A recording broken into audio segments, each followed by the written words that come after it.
Okay, can anyone give me the answer? Book value per share. You may have a similar question on the test. Anyone, take a shot. Book value per share is the same thing.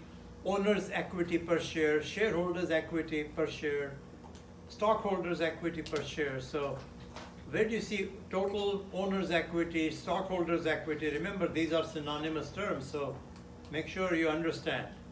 Don't be stuck on just one of these synonyms. So do you see total shareholder equity somewhere?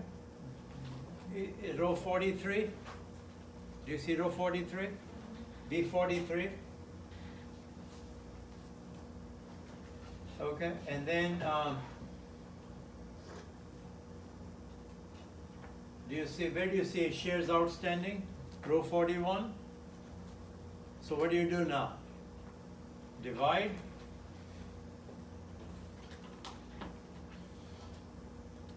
shareholders' equity by shares outstanding, B41. So let me do it here then. So price to book will be equal sign. So I told you it's gonna be 1.31. I said the price is given to you. So don't worry about this. So this part will be given to you.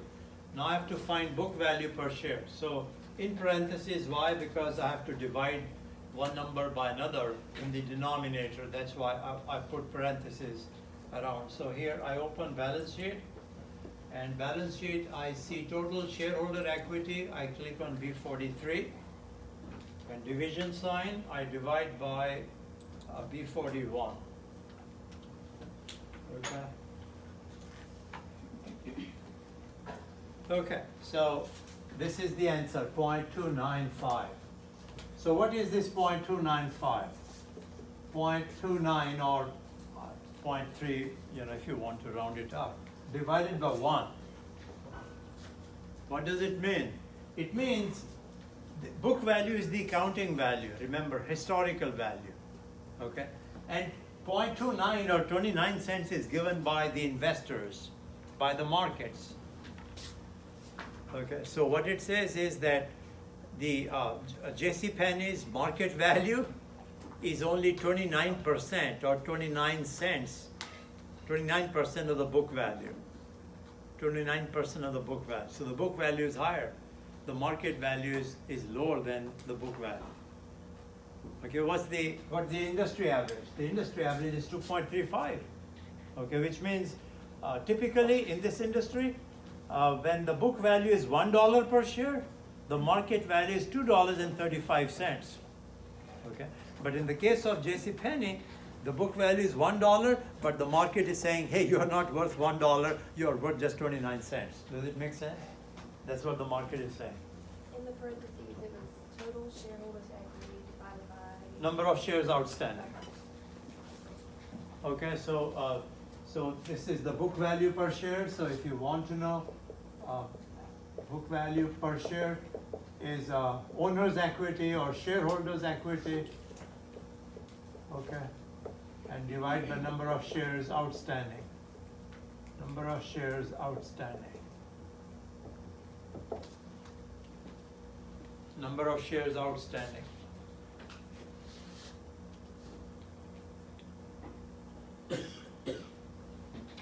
So this is what I did here, the formula, if you want to take a look at it.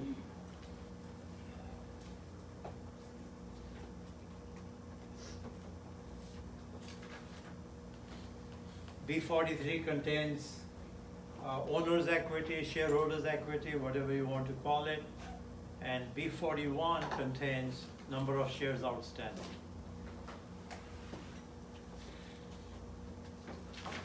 So what it says is that investors are very pessimistic about JCPenney's future. Okay. So accounting value is $1, but the market value is just 29% of that.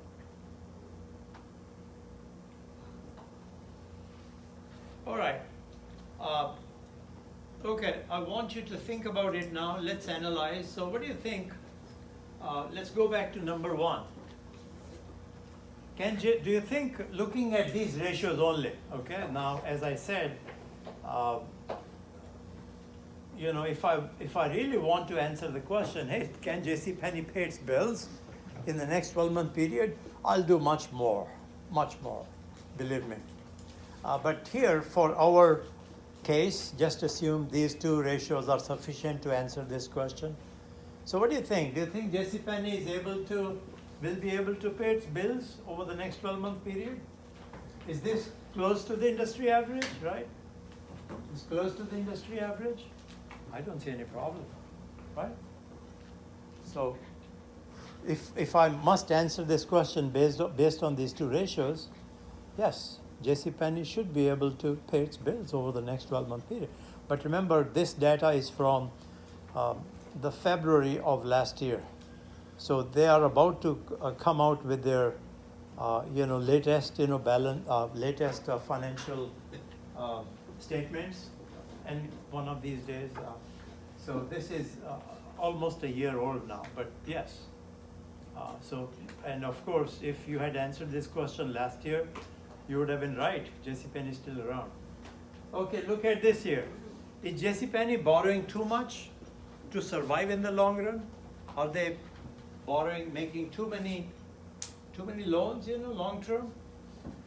Their total debt ratio is higher, but not significantly higher. Remember, this is total liabilities divided by total assets.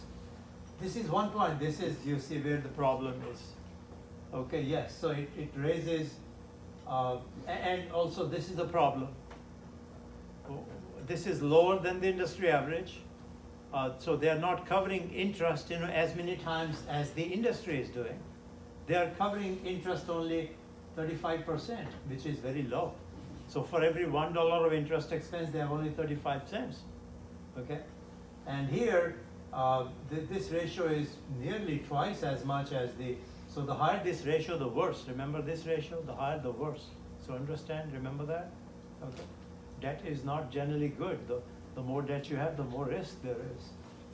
So yes, so these raises questions. Okay, so questionable is how I would conclude with regard to JCPenney's chances of survival. Questionable. Okay.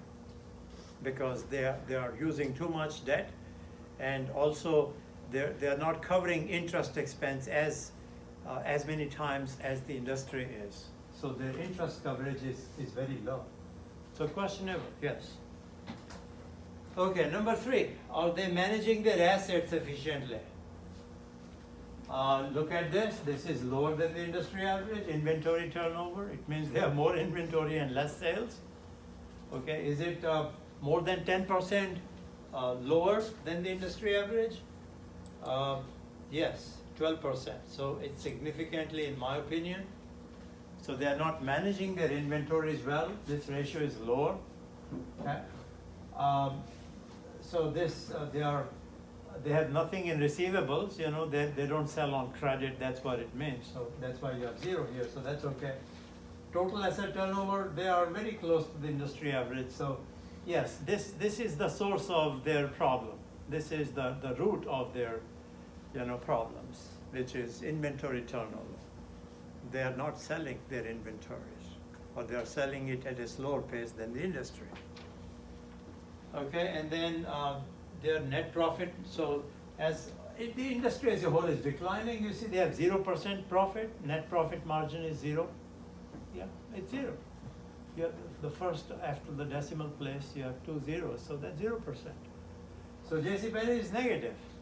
It's also 0, but it's on the other side 0. This is worse. JCPenney is worse than the industry average. JCPenney is worse than the industry. So this is at least positive. So return on equity, remember it's a book value measure. So